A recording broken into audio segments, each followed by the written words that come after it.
Welcome back to Leeds Lately. Now, it's been a couple of weeks since the dreaded playoff final. I was ill. I didn't really feel like making videos anyway because of just the disappointment and the horror of not going up through the playoffs in the end.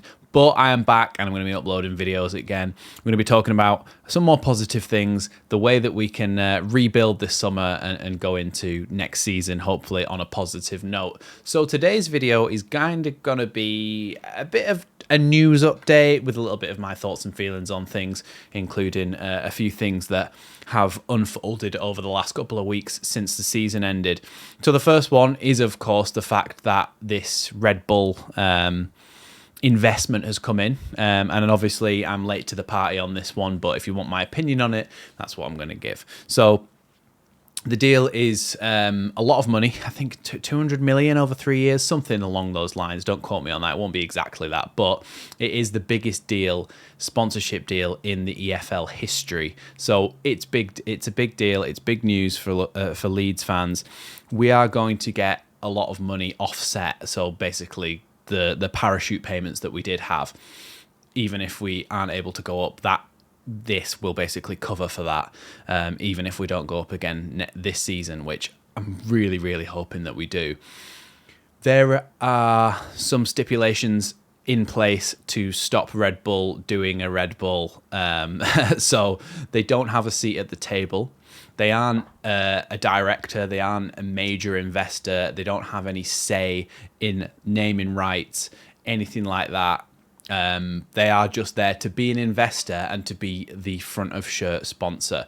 So the front of shirt sponsor is now going to be Red Bull next season. Hopefully they integrate that with a little bit of Leeds colouring rather than having it red, because obviously Leeds fans do not want any red on their kit, on any of their kits. So yeah, that'll be on the front of the shirt and should just be a financial boost for the club, a massive one, and something that I don't think would have secured without our new ownership group.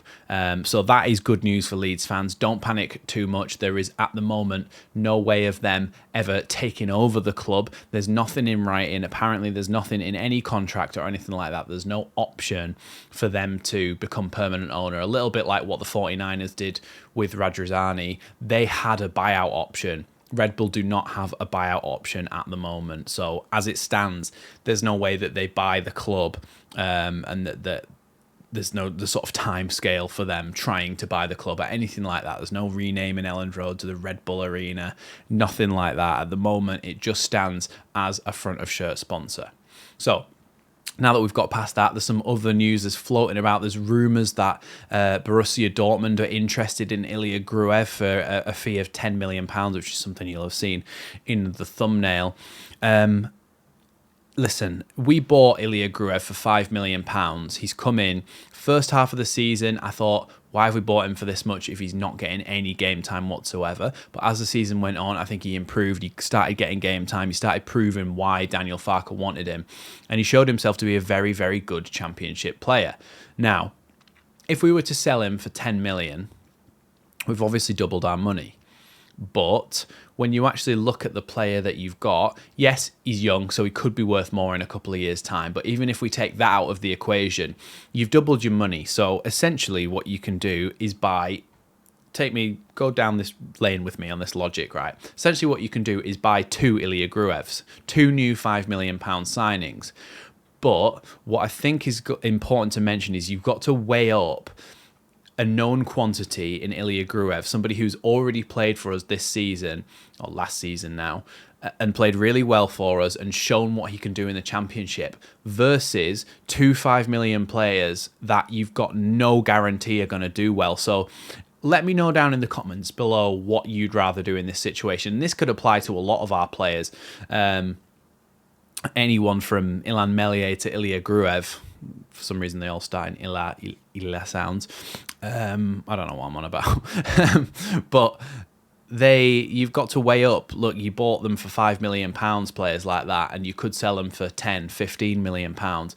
But how do you weigh up whether you can buy three players when you only had one, and whether they're a known quality or not? So I think it's important that we kind of discuss that in the comments, because I personally feel like a known quantity such as Ilya GRUEV is better than selling him and buying new players.